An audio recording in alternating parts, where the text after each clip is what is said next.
Hi! So, we are Tune Up History, and today we're talking about everything atomic. I'm Cadence. I'm Zoe. And I'm Samara. Alright. Okay, so question 1. What were the key historical events that led to the invention of atomic weapons in World War II?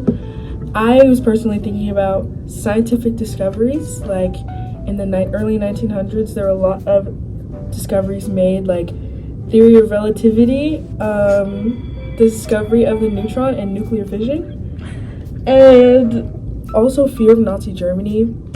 I remember we talked about there's a letter sent to Roosevelt from Germany kind of intimidating them, saying that the Nazi Germany had perhaps developed an atomic bomb, and the Nazis had a lot of scientists and resources, which made this very alarming to us.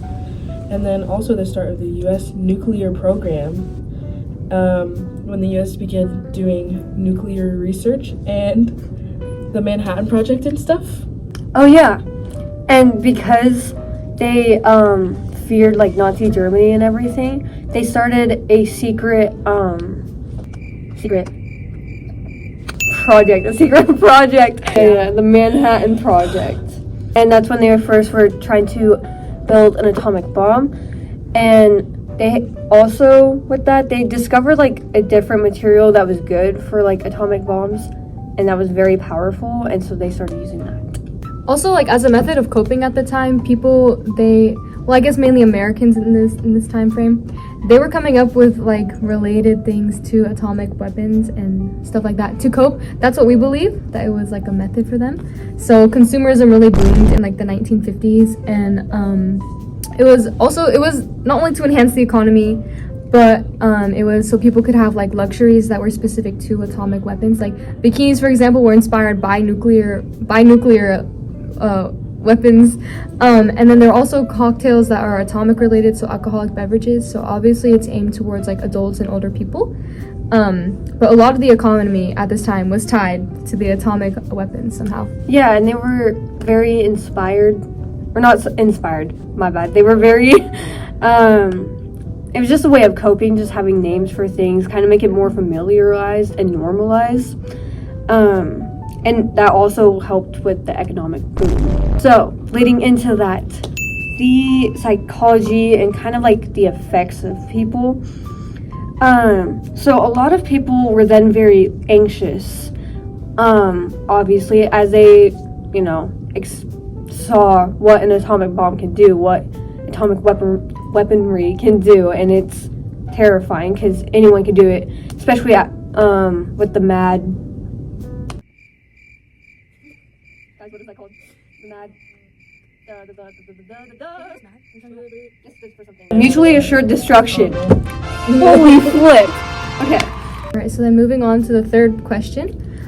We want to talk about, it's considering the historical impacts, how should the global community navigate the future of atomic technology? With everything that we currently know, atomic technology is obviously going to change a lot. So moving forward, looking at nuclear energy and how this can evolve, it's one of the cleanest energy sources that we currently have available to us, in terms of carbon emissions and things of that nature. Countries like France get most of their electricity from nuclear power, and it could help fight climate change. So that's going to be a benefit in our future. And obviously, as it grows, it's going to be better for us because we're trying to fight climate change as it's happening. Nuclear energy, although is very expensive to build, it takes a lot of time. It's hard labor. There's serious safety risks to it as well.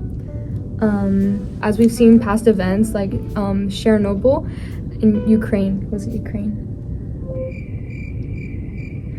And we still don't have a perfect solution for storing radioactive waste, so that is not good. Radioactive waste is going to ruin our environment, but it will also benefit us in the long run. It's just a waste that we have to figure out a way to fix right now. There's going to be obviously risk of terrorism, and I guess people just taking advantage of the new technology that we're going to have available to us. So if someone were to steal materials, or all of a sudden get atomic weaponry, or I guess just the products of it, it's gonna get a little bit tricky. People say that the benefits of nuclear energy do outweigh the risks. So, there's still over 13,000 nuclear weapons in the world. But what would happen if one got launched by mistake? You know, that's a big impact. That's gonna basically throw everything off. It's gonna be an issue. Another thing about that too is just because we don't know where to put the toxic or like the waste of it, that's so bad because they usually put in places that have no people and they think it's beneficial because, well, oh, there's nothing living there, so why does it even matter if we put it there? But like we could use that land for so much, and so I think it's not right to waste it in just random places like that. Yeah. That can be used for like other things, like especially more farming resources, anything to help global warming or like anything, bro. They could use that for anything. And with the risks of one of them going off, we've actually, like, not us, but obviously, like, globally there's been treaties made to like prevent it. Not every country has signed. So for example, there has been the Treaty on the Non-Proliferation of Nuclear Weapons. With the emerging threats, like obviously we're gonna need to put more treaties like this into place. It's only gonna grow, the powers are gonna grow. So yeah.